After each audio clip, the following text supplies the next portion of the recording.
In the wrong place at the wrong time.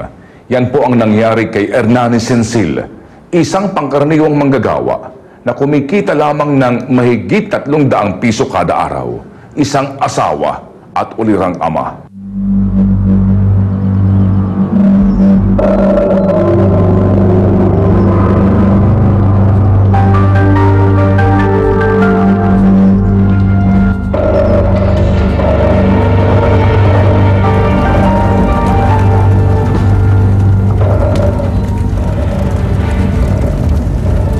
Kasi nagbaril sa papa ko tapos sinunod, magpakita na kayo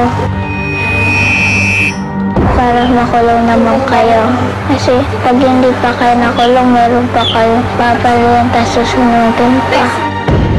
Ito ang mensahe ni Ernaline sa mga brutal na pumatay sa kanyang amang si Hernani Sensil. 8 taong gulang pa lamang si Ernaline, ngunit mulat na mulat siya sa malagim na sinapit ng kanyang ama. Enero 13, taong kasalukuyan, nagmatagpuan ang sunog na bangkay ni Sensil sa La Paz, Tarlac.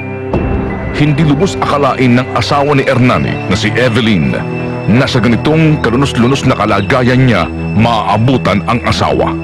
Ka-text pa raw niya ang asawa noong Enero 12. Siguro mga 7:30, sabi niya, "Love, uwi ako mamaya kasi may meeting kami sa Motorful." Yun ang huling text niya sa akin. Tapos yung bandang alas 12 po, na tinatawagan ko na po siya, hindi ko na po siya makontak. Sabi ng tito ko, puntahan mo na nga doon sa site, kung ano talaga nangyari sa kanya. Hindi pa po ako nakarating sa sa pupuntahan ko, may tumawag pong suko sa akin. Sabi sa akin ng suko, "Mrs., wag po kayo matipigla na may bangkay po dito na tagpuan sa Tarlac na po yun si Hernani Sensil po." Noong unay ayaw maniwala ni Evelyn sa kanyang narinig na balita, nagtanong-tanong siya sa mga kasamahan sa trabaho ni Hernani. Ayon sa mga ito, huling nakita ang kanyang asawa na kasama ni Engineer Emerson Lozano. Ang nalaman ko po doon sa side nila Lozano as may transaction po si Engineer Lozano sa alas 7 po. Ng gabi. Apo.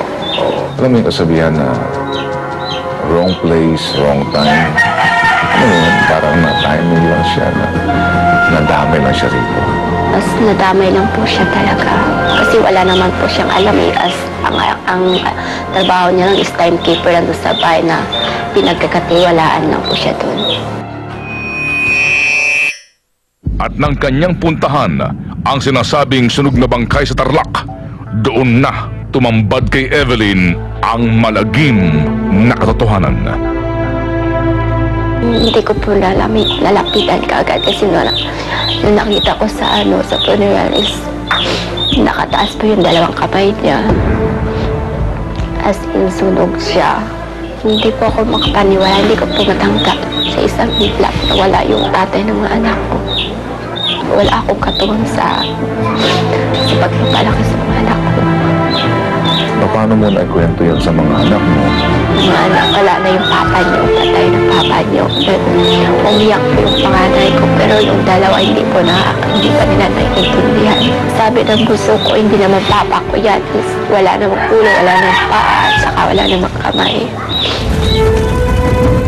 Ngayon, hindi lubos maisip ni Evelyn kung paano niya bubuhayin ang 3 anak na sina Ernaline, 8 taong gulang, Ken Darrell, 6 taong gulang, at Queen Angela, 5 taong gulang. Paano ngayon ang pag-aaral ng mga bata? Paano pagpapalaki sa kanila?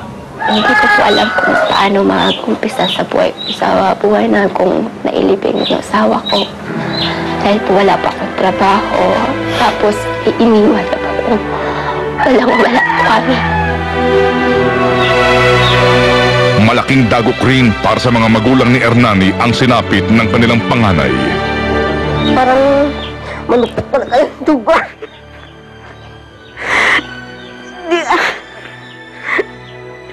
Hindi ko matanggap ang nangyari sa kanya. Ang hirap talaga. Pinagharapan naman namin yung pinag-aral sa kanya 2 taon sa college. akala namin na maganda yung buhay niya. Ganun pa lang natamo sa nangyari sa kanya.